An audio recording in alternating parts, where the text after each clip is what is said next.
అనుకున్నట్టే జరిగింది. మనం చాలా రోజుల నుంచి మాట్లాడుకున్నాం, నా వీడియోలు రెగ్యులర్గా ఫాలో అయ్యే వాళ్ళకి తెలుసు. బ్రిటన్లో ప్రభుత్వం మారిపోబోతుంది, దారుణమైనటువంటి దెబ్బతినబోతున్నాడు.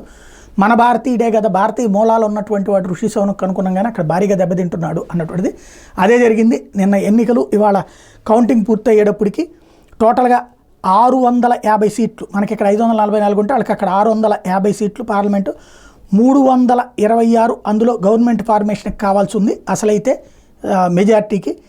కానీ లేబర్ పార్టీకి 412 వచ్చినాయి, ఏది వాళ్ళ అధికారంలోకి వచ్చినటువంటి పార్టీకి. రెండో వైపున వచ్చేటప్పటికి రిషి సౌనక్ పార్టీ, కన్జర్వేటివ్ పార్టీ చివరికి 121 దగ్గర మిగిలినటువంటి పరిస్థితి. ఈ సందర్భంగా రిషి సౌనక్ విజేతని అభినందించడంతో పాటుగా తన పార్టీ వాళ్ళ క్షమాపణలు చెప్పారు, జరిగినటువంటి దానికి ఏమీ చేయలేకపోయాం అన్నటువంటి విషయాన్ని తేల్చి చెప్పారు. అదే సందర్భంలో ఇది అత్యంత సంచలనాత్మకమైనటువంటి అంశం. రేపో మాపో అమెరికాలో కూడా ఇట్లాగే జరగబోతోంది.